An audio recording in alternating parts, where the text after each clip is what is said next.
Arrecife.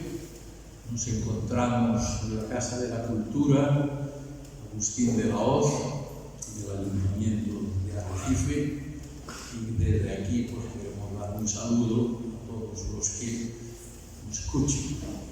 Bien, todos los que estáis aquí presentes hoy, buenas tardes, y también a los que en cualquier otro momento, gracias a los actos telemáticos y de difusión de los que tenemos, que permitirán el acceso a ello. Este acto de la Academia de Ciencias, Ingenierías y Humanidades de Lanzarote lo consideramos acto solemne por tratarse de un acto del que un nuevo académico correspondiente va a ingresar en la Academia.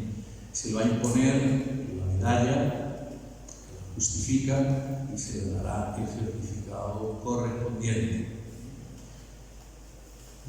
La pequeña formulación del acto, pues le daremos la palabra al conferenciante para que pronuncie su discurso de ingreso y posteriormente pues, haremos los actos tradicionales de la imposición de medalla y entrega del certificado. En esta ocasión va a tomar posesión don Amable Vicente Esparza Llorente. Su discurso se titula El riesgo de zozobra de buques atracados en puerto, el caso del buque Super Serván 4. Sin más preámbulos, hay que decirles que en Arrecife estamos de fiesta por todos los rincones y que es posible que en cualquier instante pues, tengamos un acontecimiento más o menos parecido, si no notablemente superior, al que padecen los vecinos del Santiago Bernabéu de Madrid. Estamos en fiesta y hay por todos los rincones conciertos. Bueno, sin más, pasamos la palabra al doctor Amable Esparza para que pronuncie su discurso de ingreso. Tienes la palabra. Muchas gracias, presidente. Buenas tardes a todos y también buenas tardes a todos los que nos puedan ver en diferido a través de los canales telemáticos. Bueno, es un honor estar aquí y antes de empezar la presentación quisiera hacer unos agradecimientos que tenía aquí previstos. Quería, en primer lugar, dirigirme al excelentísimo presidente, a los académicos, y a todos los amigos, damas y caballeros. En primer lugar, quiero agradecer de todo corazón a la Academia de Ciencias, Ingenierías y Humanidades de Lanzarote el haberme admitido para formar parte de esta prestigiosa academia. Especialmente quiero felicitar al presidente, el excelentísimo doctor Francisco González de Posada y a la Junta de Gobierno la oportunidad que se me abre de participar en esta institución, Catedral del Conocimiento, donde se da cabida a una gran diversidad de notables científicos. Es para mí un motivo de orgullo y a la vez una responsabilidad. Al ingresar como académico correspondiente de esta academia, donde integra la excelencia del conocimiento, me gustaría recordar la frase que en su día dijo el eminente científico Luis Pasteur. Un poco de ciencia aleja de Dios, pero mucha ciencia devuelve a Él. Desearía comenzar expresando mi gratitud cronológicamente a las personas que han contribuido sustancialmente a mi formación y a mi desarrollo profesional. En primer lugar, a mis padres, Amable y Carmen, de quienes siempre tengo presente su inmenso cariño, atenciones, sacrificios y adecuados consejos para una buena educación y un énfasis en la honradez y en la honestidad. Respecto a la formación personal, su ejemplo cotidiano en el trabajo y afán de superación siempre han sido un espejo donde me he mirado. Las bases y el lustre de la educación se obtienen en la familia y gracias a Dios he disfrutado de esa dicha junto a mi hermana y mis dos hermanos. En segundo lugar, a Remelín, mi esposa, amiga y cómplice, que ha estado siempre a mi lado, apoyándome, animándome y cuidándome en todos los sentidos. Tras 35 años de matrimonio, hemos edificado una familia unida. Nuestra hija Reme es el fiel reflejo de nuestra relación. Aunque se lo he dicho más de una vez, Hoy le vuelvo a agradecer el tiempo que me ha regalado para mi desarrollo profesional y académico, del cual se ha privado generosamente. Seguidamente me gustaría hacer una mención de gratitud al Colegio San Ignacio Jesuitas de Sarriá, donde además de mi primera formación aprendí unas enseñanzas personales que me han acompañado toda la vida. Esas enseñanzas se resumían en la mejora constante de uno mismo, mostrando día a día la mejor versión de cada uno. Esa forma de proceder me ha empujado a mejorar permanentemente con la inmensa e íntima satisfacción de haber alcanzado una nueva etapa. Cuando llegó el momento de enfocar mi futuro y siguiendo los pasos de mi padre, opté por la Facultad de Náutica de Barcelona. Durante 5 años estudié en las aulas del emblemático edificio de la Pla del Palau. Tuve 2 profesores capitanes de la Marina Mercante, a los cuales Dios tenga en su gloria y a los que les agradezco su enorme profesionalidad, dedicación, compromiso.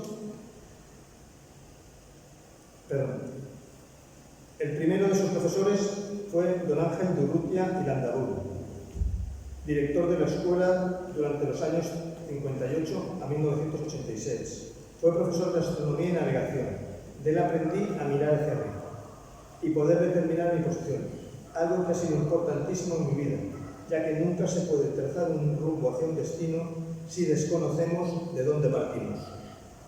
El segundo de ellos, don Gerardo Conesa Prieto, fue profesor titular de Meteorología y Oceanografía. También quiero expresar mi agradecimiento al capitán de la Marina Mercante, don Josep Trius Collazos, fundador del Grupo Marítimo del Mediterráneo, donde me desarrollé profesionalmente. Con el progreso en la empresa, tuve la oportunidad de trabajar muy próximo a él y gozar de su confianza y amistad, la cual mantuvimos hasta el día de su fallecimiento. Además de ser un referente y maestro en el negocio marítimo, aprendí de su infatigable y permanente afán innovador y de su honradez y ética para los negocios. Para finalizar este capítulo de agradecimientos destacados, una vez que el tiempo es limitado y no se pueden incluir a todos los buenos amigos que me han ayudado profesional y científicamente, quiero mencionar al ex-rector de la Universidad de Cádiz, al profesor doctor Francisco Pinilla Corbacho, el cual hace 12 años me abrió las puertas del grupo de investigación en política marítima en la propia Universidad Gaditana. Juntos hemos investigado y publicado, desde entonces nos une una estrecha relación. Y ahora, sin demorar más, procederemos a iniciar la presentación que tenía preparada. La presentación se titula La estabilidad de los buques atracados en puerto y el caso del Superservan 4.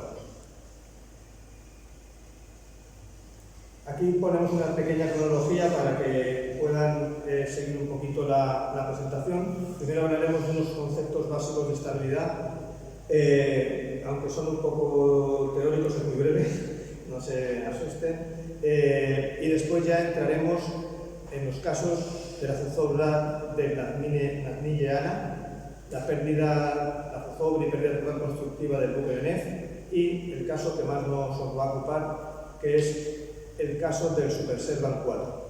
Después veremos qué responsabilidades han tenido las distintas autoridades y las distintas personas, cuál es el reparto de responsabilidades y las conclusiones que podemos sacar de todo ello. El término, en términos náuticos, se denomina zozobra a la pérdida total de estabilidad, lo cual desemboca en un volcado de la nave o en un naufragio. La referida pérdida de estabilidad se puede generar por agentes externos, como la fuerza del viento, o internos, como puede ser el corrimiento de la carga o una inundación continuada. Aparentemente, estando un buque atracado en puerto con todas sus estachas firmes a tierra, la zozobra podría parecer un escenario poco realista. Pero cuando un buque pierde la estabilidad, la zozobra se hace presente. Existe el reglamento de la Organización Marítima Internacional, así como los reglamentos de las sociedades de clasificación, que hacen hincapié siempre y obligatoriamente en las condiciones de los buques cuando van a la salida o las condiciones de esos mismos a la llegada a puerto. Estas condiciones de navegabilidad, vienen marcadas principalmente por unos criterios de un señor finlandés que nos estudió muy bien, que se llama Raola, los criterios de Raola. Entonces hay que cumplirlos para que el buque pueda salir en condiciones de navegabilidad segura. En fin, alterados por unos factores de corrección según el tipo de barco, pero siempre los criterios de Raola. Durante su estancia en el puerto, el buque sufre los mayores y más dispares modificaciones en la distribución de los pesos en su interior y por ende de sus condiciones de estabilidad. Al no existir una reglamentación internacional que determine unos criterios de estabilidad mínimos cuando el buque está haciendo operaciones portuarias, esta materia se deja al criterio del capitán de rower y de la distinta casuística comercial que envuelve la mencionada operativa portuaria. Cuando decimos casuística comercial es que un cliente nos puede traer una mercancía que no es exactamente a la vez, a lo mejor una mercancía nos llega antes que otra y el barco pues tiene que tener la suficiente agilidad para no demorar las operaciones portuarias. Los tres tipos de buques que podrían estar más afectados por una pérdida de estabilidad en puerto son los buques semisumergibles que transportan cargas pesadas, los portacontenedores tipo feeder de hasta unos 700 teus de capacidad. Nos tenemos que acordar que un teu es la unidad de carga de 20 equivalent unit, o sea, contenedores de 20 pies, los chiquitos. Los grandes serían los 40 pies, que es un trailer, ¿vale? Pues de hasta unos 700 teus. Y también los buques de tipo box, que son de carga general pequeñitos, que ahí le metemos carga de más variopinta y que incluso llevan contenedores en cubierta. Todos estos tipos de buques están expuestos durante la operativa portuaria al movimiento de considerables pesos que pueden modificar bruscamente sus condiciones de estabilidad. Los profesionales del sector saben que las tres condiciones de estabilidad en las que puede encontrarse un buque son estabilidad estable, inestable e indiferente. Si vemos el dibujito este rojo con la bolita, lo entenderemos muy fácil. Siendo la primera la que garantiza la seguridad de la nave. Aquí vemos lo que es el par adrizante, que haremos mucha mención a él. En la imagen de la izquierda hay una rayita que pone GZ, la G y la Z. Entonces, el par adrizante GZ, esa pequeña distancia, ha de ser suficiente como para que el buque se recupere de una determinada escora alcanzada. Eso lo sitúa en una situación estable. Vemos el dibujito rojo, estable, imaginamos que la bolita amarilla es un barco, si escora hacia un lado, luego regresa a su posición correcta. Si escora hacia el otro, lo mismo. Una posición inestable sería el dibujito del centro, cualquier movimiento del barco que le hace caer la bolita, es decir, que el barco zozobre de la vuelta. E indiferente es una situación que el barco puede escorar hacia un lado y se queda escorado, no recupera posiciones. Viene reflejado por el tercero de los cubos rojos. Vemos la bola que se desplaza hacia la derecha, como está plano, se quedaría ahí. Esa es una situación indiferente. Lo correcto es la situación estable.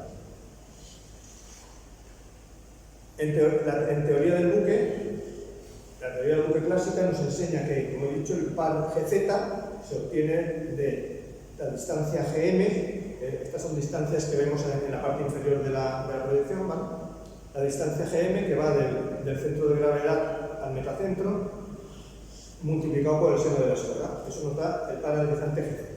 Pero la distancia GM se obtiene de la suma de dos distancias menos la distancia KG. KG sería la distancia desde la quilla al centro de gravedad. En el caso de los buques portacontenedores del tipo feeder, o incluso en los buques de carga general pequeños de tipo box, como os comentaba antes, se cargan contenedores en cubierta, el riesgo de zozobra en puerto es consecuencia de un aumento ponderado del KG. o sea, que la gravedad se mueva hacia arriba. En ese caso, el buque se encontraría con un GM que podría llegar a tener un valor negativo, considerando que los valores KB y BM experimentan pequeñas variaciones. Eso lo vemos fácilmente en la fórmula, que si los valores KB y BM no sufren demasiadas variaciones al poner ciertas cargas, pero como la gravedad con los contenedores altos, la mercancía muy alta, es un valor negativo aquí, nos disminuye notablemente G. Consecuentemente, el valor de GM disminuye radicalmente, afectando a CZ. En los barcos, este es un poquito más complejo, en los barcos semisumergibles, que luego veremos, ahora vemos unos pequeños conceptos, pero luego veremos visualmente. En los barcos semisumergibles de cargas pesadas, la pérdida de estabilidad se produce por el factor BM. El factor BM, que como vemos, sigue en la fórmula. Aquí es el BM, ¿vale? El factor BM, el radio metacéntrico, que es el que representa el radio metacéntrico, donde B es el centro de la carena. Nos acordamos que la carena es la parte del casco sumergida. Es el centro de la carena y M es el metacentro. Ese es el valor BM. Pero ¿cómo calculamos el valor BM? El valor BM se representa por la formulita esta, y partido por V, donde I es la inercia del área de la flotación respecto a la crujía, respecto al centro del barco. El área de la superficie que flota del barco respecto a la crujía. Y V es el volumen de la cadena sumergida. Volviendo a la fórmula que hemos visto anteriormente, vemos que aquí lo que decrece es el BM, porque la superficie sumergida se hace mínima. Entonces, al decrecer el BM, también radicalmente bajará el GM y, consecuentemente, el paralelizante GZ se verá muy afectado, con lo cual el buque puede zozobrar. En este tipo de buques semisumergibles, las sociedades de clasificación alertan del peligro de zozobra cuando se inician las operaciones de lastrado del barco. En una situación correcta me refiero a estabilidad intacta. Intacta en términos náuticos es que el buque no ha varado o que no tiene, vamos a suponer, un corte en el casco y esté entrando agua. Si no se da la circunstancia de que el barco esté en un corte, esté llegando agua y tenga una avería importante, si no se da la circunstancia, es un barco intacto, que el casco está correcto, ¿no? Entonces, en unas condiciones de estabilidad intacta durante el proceso de inmersión, el buque, no puede tener una escora superior a 5 grados, solo 5 grados, incluyendo en la fase crítica, justo cuando se sumerge en la cubierta y se produce una repentina y dramática reducción de la flotabilidad. Entonces, como vemos, volvemos a la fórmula anterior, lo vemos aquí, al bajar el BM, bajaría el GM y también el paralelizante podría llegar incluso a aproximarse a cero. El barco zozobraría. Y ahora vamos ya a entrar en la fase, ya hemos terminado la parte más teórica, vamos a ver unos casos que nos acompañan y lo podemos visualizar con facilidad. Este es el caso del Natmilleana. Este buque zozobró el 28 de junio del 2021, hace muy poquito, ahora hace 3 años, en el puerto de Castellón. Este buque zozobró por el costado de mar, es decir, que el barco estaba atracado y volcó hacia el mar. El informe de la CIAIN es el Centro de Investigación de Accidentes Marítimos dependiente del Ministerio de Fomento, indicó que el buque había preparado sus cálculos de estabilidad, lo tenían todo en regla. Pero como antes, al principio dije, ¿no?, los temas comerciales, pues ¿qué pasó? Que el buque empezó a cargar, unos contenedores llegaban más tarde, otros se fueron demorando, unos llegaron más pesados de lo previsto. La cuestión, que el buque no rehizo los cálculos de estabilidad sobre la marcha o adaptándolos a la llegada de las mercancías. Y entonces se encontró con unos pesos cargados de una forma que produjeron la inestabilidad del barco, y la consecuente zozobra. En este caso hubo un estibador y un tripulante que fallecieron. Sus cuerpos los encontraron yaciendo en el fondo del mar. Adicionalmente, seis personas más, estibadores y tripulantes, cayeron al mar. Y el puerto de Castellón estuvo 3 días cerrado al tráfico marítimo. El titular de la prensa de aquel momento, como pongo aquí, prejuzgaba y sentenciaba la causa. Decía que la terminal de contenedores no tenía una báscula adecuada, etc. Entonces, vemos que es necesario, como ponemos en la imagen, es necesario que durante las operaciones en puerto se haga un seguimiento de los factores que afectan a la estabilidad de un buque para evitar que zozobre.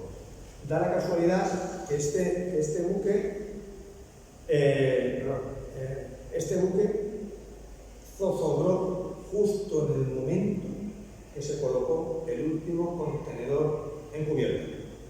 O sea, ya había perdido la estabilidad, vamos a suponer que estaba en una situación inestable, nos acordamos, la bolita plana, y solamente faltó el último peso, subir un poquito más la gravedad para ya pasar a inestable y que el barco se cobrara. Seguidamente vamos a ver el caso del buque Denez. Este buque, vemos una imagen, el buque en condiciones normales navegando y el buque después de la zozobra en el puerto de Algeciras. El buque Denez zozobró en el puerto de Algeciras, como he dicho, el 11 de junio del 2011. Parece que el mes de junio tiene mala suerte porque el Fermín Aya también zozobró en junio en ese mismo mes. La zozobra en este caso se produjo por el costado de tierra. ¿Vemos? No zozobró hacia el mar, zozobró hacia tierra. Esto lo vengo a hacer reflexión porque un barco esté atracado, los cabos dados, todas las circunstancias no garantizan que el barco no zozobre. Según cómo vaya la estabilidad, se va para un lado o para otro, pero el riesgo de zozobra se hace presente. Vemos cómo el barco lucía en esos momentos ya fue irrecuperable. ¿Vale?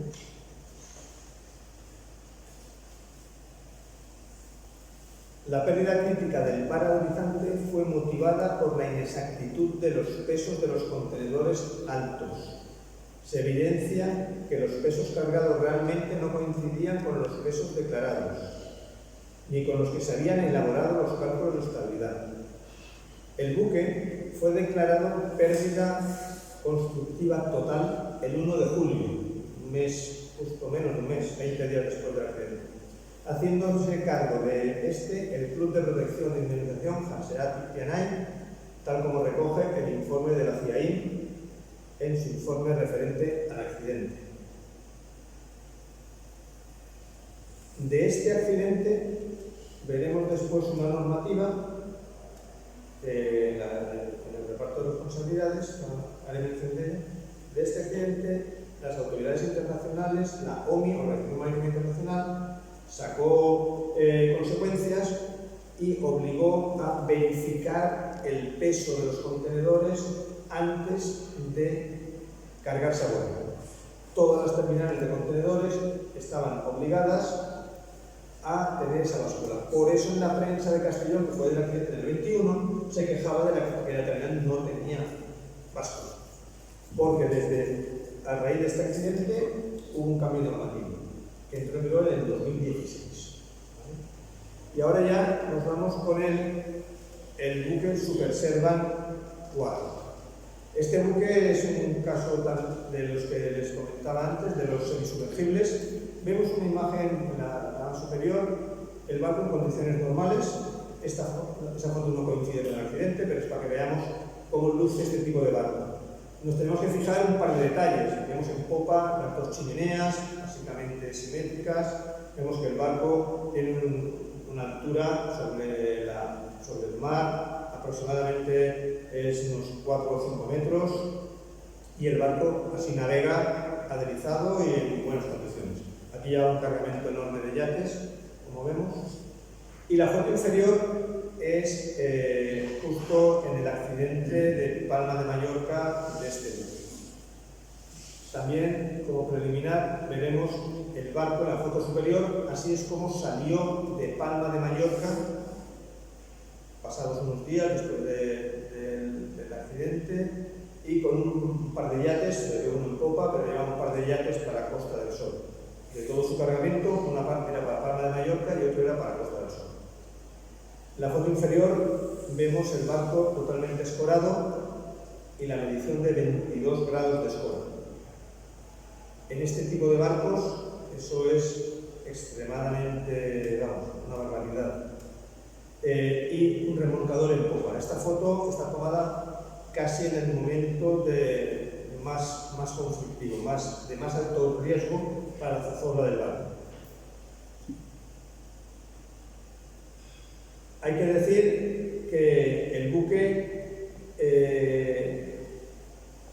empezó a cargar, esta circunstancia se dio porque el buque a las 7 de la mañana empezó a cargar, lo que antes decíamos, la cubierta superior. Nos acordamos, el VM empezó a cargar sobre la cubierta de la fórmula BMI partido de volumen, la inercia con relación a la crujía desapareció, el radio metacéntrico, y por eso se produjo la zozobra. O sea que mientras estaba inundando la cubierta, a las 7:30 ya el capitán se dio cuenta que el barco estaba zozobrando y llamó corriendo a los prácticos.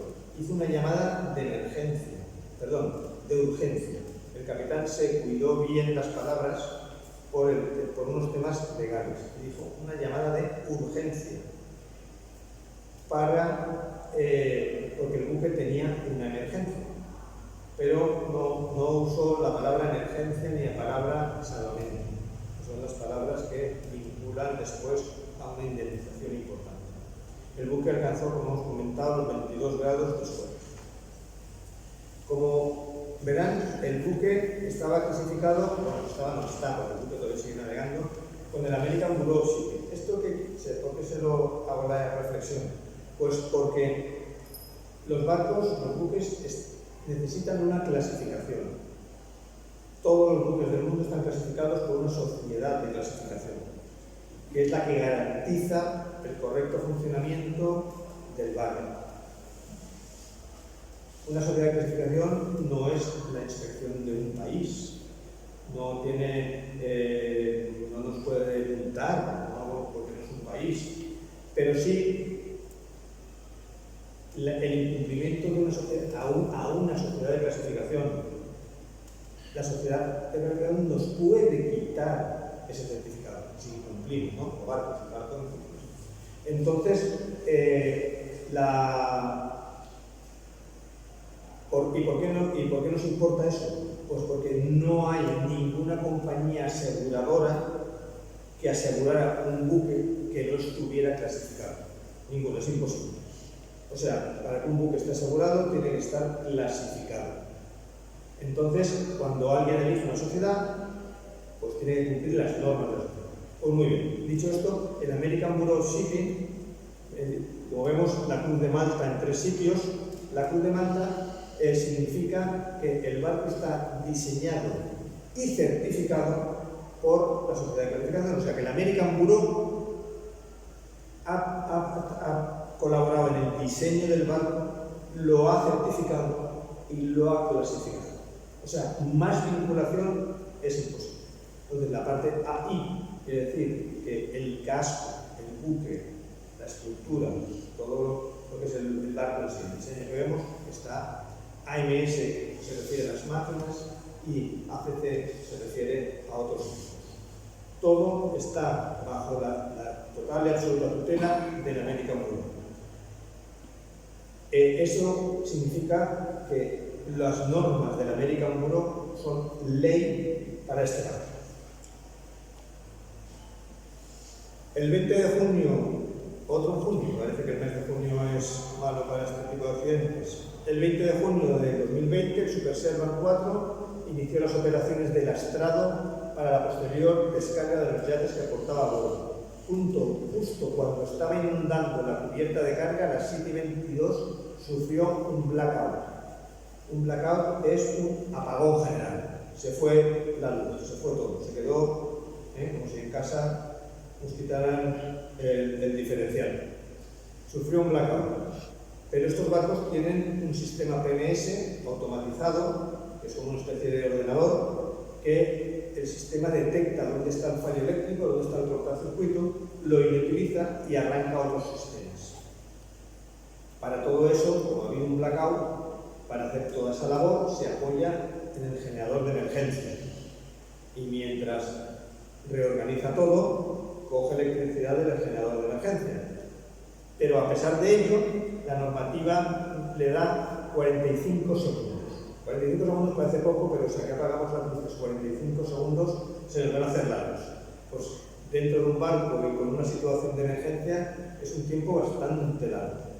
Pero bueno, aparte de eso, no se consiguió solventar el problema y se empezó a producir una escora por una simétrica distribución de los lastres laterales y la carencia se carecía de suficiente paralizante que pudiera corregir la escora. Con el blackout, ¿qué pasó? Como hemos dicho que el barco se estaba empezando a lastrar, estaba haciendo operaciones, con el blackout se produjo el bloqueo de las válvulas, el bloqueo de las bombas de trasiego, de las bombas de lastre y la paralización de los automatismos. Tampoco ayudó nada, como he dicho hace un momento, que el generador de emergencia estuviera inoperativo, incidencia que detectó la inspección marítima del puerto de Palma de Mallorca. La situación desembocó en una inundación continuada y la paulatina escora hacia la banda de estribor. A las 7:37 el Superservan, a través de VHF, realizó una llamada de asistencia urgente a los prácticos de Palma, diciendo que se encontraba atracado en la alineación segunda del puerto de Poniente, solicitando asistencia urgente. Es que el capitán midió muy bien las palabras. Asistencia urgente, debido a que tenía una emergencia a bordo al estar escorándose peligrosamente. Como he hecho reflexión antes, no pidió salvamento, no pidió emergencia, no pidió asistencia. A las 8:05 el primer remolcador estaba empujando de carnero por la aleta de la banda de estribor para evitar la zozobra. A las 8:10, 5 minutos después, el práctico estaba embarcando, ahora lo veremos, estaba embarcando por el costado de mar. Y a las 8:15 ya el segundo remolcador estaba empujando de carnero por la amura de estribor. Vemos lo que estábamos diciendo. A las 8:05, en la foto superior, vemos el remolcador al fondo del barco, la popa del barco, empujando para evitar que el barco se acabara, se hundiera. Después, a las 8:10, cuando el práctico estaba embarcando por el costado de mar, imagínense ustedes un barco que se está hundiendo, que está escoradísimo, que por el costado de tierra los tripulantes, como se ve en la foto, están desembarcando con las maletas y con todo, y un profesional de un puerto, un práctico, se mete en un barco para intentar salvarlo, desconociendo el barco, y cuando la tripulación, que son los que mejor conocen el barco, están saltando por el lado contrario. Es una situación francamente embarazosa. Vemos que a las 8:15, como he relatado, llegó el remolcador. En la foto superior lo vemos. El de la foto superior es el de las 8:15 y el de la foto inferior es el de las 8:05, ¿no? El de la foto inferior es las 8:05 por la aleta de estribor y el de arriba es el de la amura de estribor. Vemos la situación comprometida que ya tenía el barco, ¿vale? Seguidamente vemos otras fotos. El cargamento de barcos, de yates, estaban ya a punto de saltar. Solamente les quedaba el pasamanos un pequeño pasamanos para saltar por encima de lo poco que quedaba de barco visible. Y como vemos en el plano de estiba del barco, de la mercancía que llevaba, toda la carga estaba en el costado de estribor, lo cual en un principio pues, favoreció la escora, porque además de los lastres, toda la carga estaba en ese costado. Después, cuando ya la escora se hizo más presente, el gran barco que llevaba en babor, cuando todos sabremos que el peso de las fuerzas se desdoblan las fuerzas, una en vertical y otra en horizontal. La vertical en este caso viene sofocada por el empuje del agua, la vertical hacia arriba, pero la horizontal viene afectada por el peso, por el seno de la escora. Aquí el peso era notable porque era un barco importante y cuanto más grande era la escora, más se acrecentaba ese factor. Seguidamente,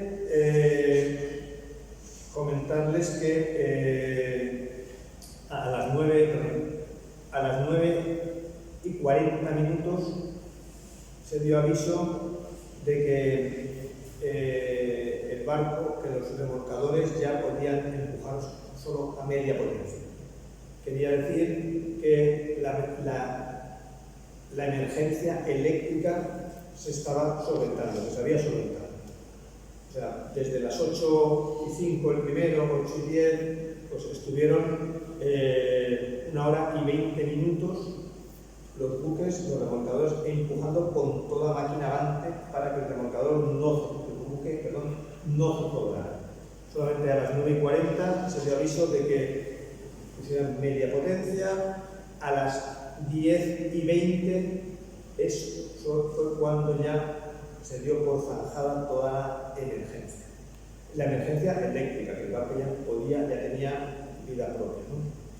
Solamente al día siguiente, día 9, a las 20:50, o sea, imagínense, a las 20:50, fue cuando se ordenó que los remolcadores se separaran del barco y minutos más tarde, a las 9 de la noche, cuando desembarcaron los barcos.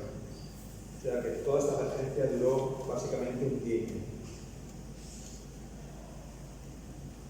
Cuando antes hablábamos del American Bureau, decíamos que era ley para este tipo de barcos, están clasificados con ellos. Pues bien, la normativa del American Bureau, en la sección segunda, punto tercero, referente a la estabilidad, punto 3.3, estabilidad durante las condiciones de sumergirse un barco, dice, los buques semisumergibles de elevación de carga pesada deben cumplir las siguientes normas establecidas durante las operaciones de carga. Y una de las normas clarísimas que dice en el punto 3.3.2 de estabilidad intacta es que durante las condiciones intermedias del proceso de inmersión, incluida la fase crítica justo cuando la cubierta se sumerge, resultando una reducción repentina y dramática del área de la superficie de explotación, la estabilidad intacta de los buques debe cumplir que el ángulo de escora no supere en ningún caso los 5 grados, cosa que hemos visto que superó con creces, llegó a 22, pero más aún, en la 31 conferencia de la Sociedad Americana de Ingenieros Mecánicos, que se celebró en Río de Janeiro en el año 2012, pues una de las ponencias de esas conferencias, casualmente, era presentar una herramienta de la evaluación de la estabilidad de los barcos semisumergibles que transportan cargas pesadas mediante una herramienta de simulación de inundación progresiva. Bueno, allí se hicieron 3 simulacros, uno está en rojo, otro está en azul, otro está en verde, pero los que más nos importan fueron las líneas que están ahí en azul y en verde. Pero bueno, a lo que vamos, con esta herramienta y en esa conferencia se demostró que este tipo de barcos, cuando alcanzan los 15 grados de escora, es el punto de no retorno, el punto en que el barco ya zozó. Ante cualquier circunstancia, ya no hay paralizante ni hay nada. Entonces, este barco llegó a 22 grados de escora, como se ha podido verificar por las fotografías que se tomaron en ese momento. Supera con creces los 15 que se evidenció que este tipo de barcos zozobran. Entonces, como se ha visto, los 22 grados, esto quiere decir en resumidas cuentas que los prácticos y los remolcadores del puerto tuvieron una imprescindible actuación para evitar la zozobra del buque. Debido a la, como anticipé antes al ver el plano de estima, debido a la notable escora, los yates también ayudaban a incrementar la zozobra del barco. La actuación de los prácticos y los remolcadores pues pudieron, a través de la coordinación y la destreza que evidenciaron, que evitaron la pérdida total constructiva del buque Superserva. Ese barco estaba valorado en 8 millones de euros según la póliza de seguros que tenía. También la pérdida total constructiva de los yates que transportaban.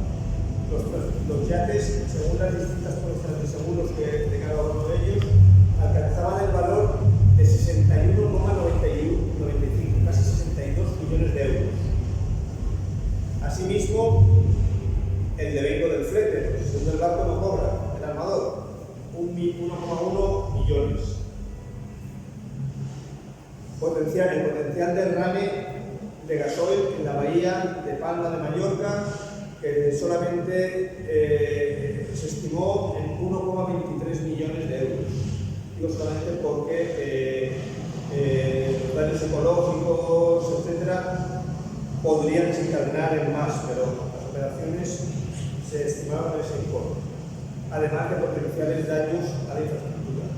Si no me falla la memoria, estaba en total, no llegaba a 80 millones de euros, los 70 y tantos, pero para que nos hagamos de la magnitud del trabajo que hicieron los prácticos y los remolcadores en este caso.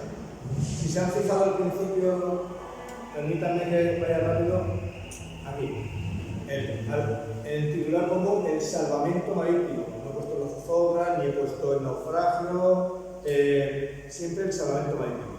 ¿Por qué he puesto? Porque el Tribunal Marítimo Central catalogó este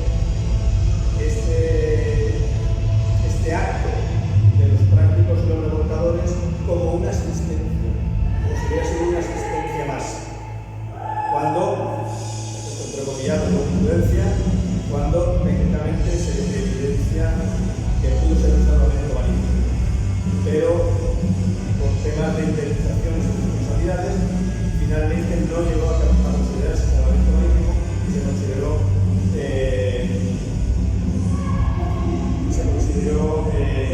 asistencia marítima.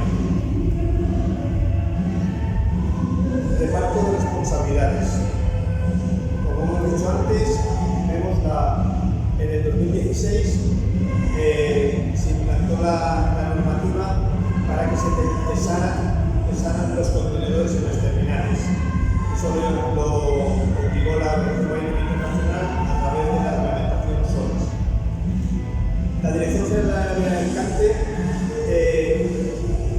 reglamentó que para el cabotaje nacional estaríamos exentos de esta normativa internacional.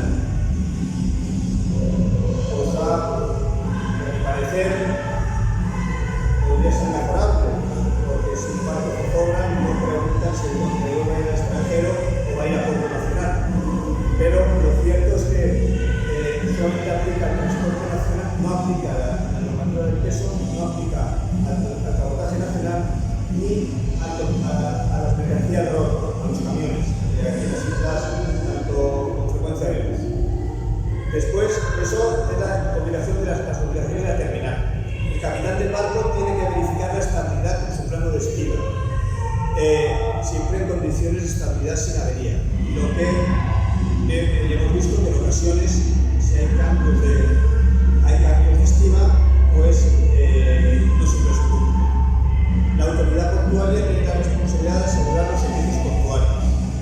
La Capitanía Marítima tiene la obligación de hacer las inspecciones MOU es inspeccionar los buques que están en condiciones de seguridad, de circulación de la tripulación, de que funcionen todas las cosas. Y además, con una resolución del año 2020, la causa novena, la responsabilidad ante cualquier emergencia del capitán marítimo. Y por último, los prácticos de puerto, en su reglamento propio, en el artículo 22, tienen la obligación de la disponibilidad de sus servicios por razones de seguridad marítima. Para finalizar, tenemos las conclusiones. La primera conclusión: es imprescindible disponer en los puertos de un sistema de respuesta rápida ante las emergencias náuticas. Hemos visto incluso en el caso de Palma de Mallorca, los prácticos reaccionaron con rapidez, pero se podría haber ido mucho más rápido si hubiera otro sistema. El DNF y los otros barcos en la línea no tuvieron esa suerte. Es imprescindible poner en valor la necesaria cualificación del personal que pudiera tener relación con cualquier actuación técnica en puntos y circunstancias de navegabilidad y seguridad. Es importante interpretar lo que se está diciendo. ¿Por qué? Porque algunos organismos, vemos que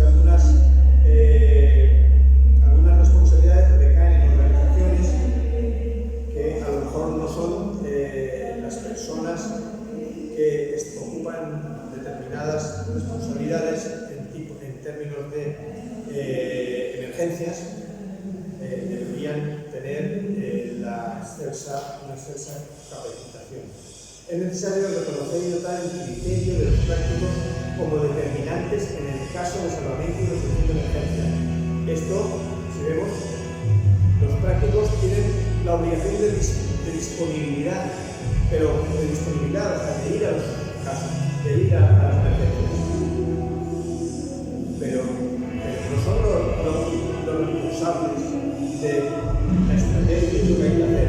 Cuando decimos que es necesario reconocer y notar el criterio de los prácticos como determinante en el caso de salvamento y resolución de emergencias. Y por último, definir los mecanismos de control que aseguren la estabilidad de los buques en todas las etapas de la carga y descarga. Y bueno, veo que nuestros vecinos han empezado la música y nos hace difícil proseguir, aunque ya por mi parte ya termino.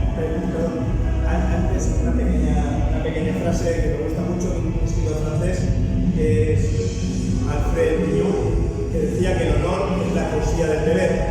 Y en el caso de los prácticos vemos que cumplen el deber, su deber, con algo más que sería el honor. Y nada.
Mayor de rector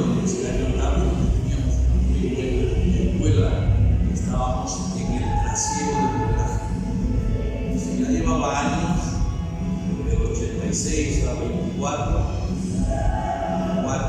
y otros son prácticamente 40 años que estas escuelas tradicionales de la marina mercante no son centros universitarios. No hagáis una suma que es bastante más joven que puede apreciar de lo que estas cifras pueden indicar. Bien, después de esa situación, pues se hizo doctor, ingeniero, doctor en ingeniería náutica. Hoy tampoco sabemos muy bien qué son los doctorados, porque hoy no se es doctor en, se es doctor por una determinada universidad. Perfecto, en el lenguaje normal, directamente mi intención es doctor en ingeniería náutica y capitán de la Marina Mercante. Aquí lo que nos interesa destacar, además de esto, claro, que es académico de número de la Real Academia Europea de Doctores. Barcelona 1914 se sigue dando todavía. De pronto se perderá el complemento según deseo. Y también es académico de la Real Academia de Medicina de Sevilla. No se puede quedar, vamos, a la entrada con una personalidad de la cultura muy propio para Arrecife, Puerto de Mar, como incluso me ha tratado. A mí me ha traído mucho recuerdo, me parece que hemos comentado en una ocasión la especialidad de puertos, mi carrera de ingeniero de caminos penales y puertos. Ciertamente me decanté por lo que llamábamos obras marítimas exteriores, ¿no? Por tinglado, por ahí, carga, estiva, etcétera. Y cariñosamente pues nos llamábamos unos a otros chupafangos o chapieros. Eran las dos principales profesiones, un poco de alegría entre los compañeros, porque de una manera hacíamos tickets o hacíamos dragados. Chapiedra o chupafangos. Y se nos ha tratado de una manera especial los problemas que pueden presentarse como hemos podido observar. Bien, en nuestros grandes construcciones, los diques secos, el dique de Navaca, yo que concebido para barco hasta de 1 millón de toneladas, todavía no hay ninguno que haya sobrepasado las 500.000, pero así se hicieron los diques. Yo tuve la fortuna de hacer ese dique barco y el fene para barco menor tonelaje. Bueno, yo quiero, si tengo que decir algo ya por la responsabilidad actual. Estamos celebrando el 175 aniversario de la legislación española de 1849 sobre la ley de pesas y medidas. 175 años de imposición del sistema métrico decimal. Y todavía hoy hemos hablado de telos. Lo importante es que el año que viene, 2025, bueno, comento esto porque desde hace más o menos un año o poco más, pues me han introducido varios comités españoles de metrología para que la legislación se cumpla. Y en 1875, hace 150 años, tuvo lugar la Convención del Metro,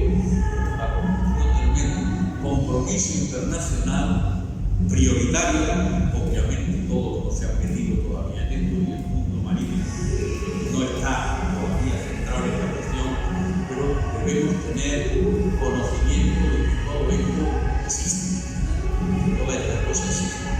Pero yo he aprendido mucho con la conferencia que he dado, he aprendido mucho y creo que podemos estar todos enormemente satisfechos de disponer de un tercer marino mercante académico para una ciudad como es la de Arrecife y una isla de Lanzarote, donde el mercado marítimo en líneas generales pues es de suma importancia. Y esto ha sucedido en el último año y algún mes. Anteriormente habíamos tenido un armador, un propietario, grandes petroleros mujer que no era en puerto, sino que tuvo su cambio de vida, estoy hablando de Javier Cremades, de nuestros buenos académicos, pues en la guerra Irán-Irak le dieron uno de sus petroleros, 10.000 millones de pesetas pagaron todo este conjunto de sociedades a la tierra con las que nos ha ido iluminando, cuando incluso no habían firmado el contrato.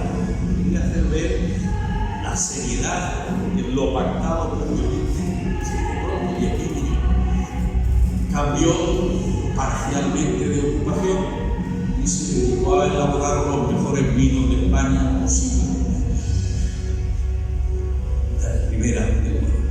Bueno, y tuvimos la fiesta precisamente en su sector. En la fiesta siguen creando los problemas culturales, sin ninguna duda, seguir la grabación. Bueno, muchísimas gracias, gran enhorabuena, ha contribuido enormemente al conjunto de los discursos que estamos acumulando dentro de nuestro archivo, ya abierto al público. En consecuencia, pues vamos a proceder, de acuerdo con la liturgia académica, a poner de la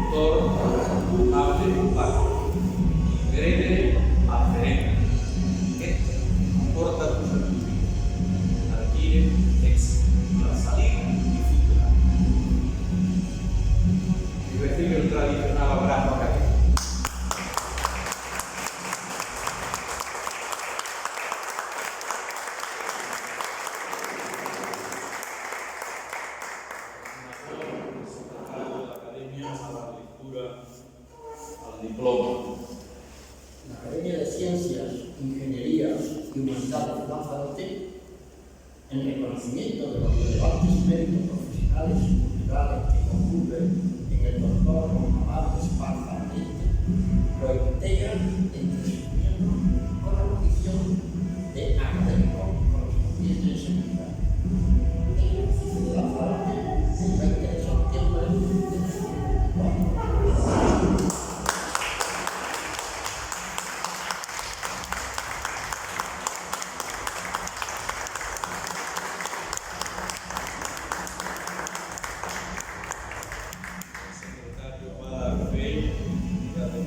Este acto de ingreso, el nuevo académico va a firmar el libro de toma de posesión. En la condición de presidente voy a dar el visto bueno. Y ahora ruego a los académicos presentes que hagan el testimonio.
Bien, pues.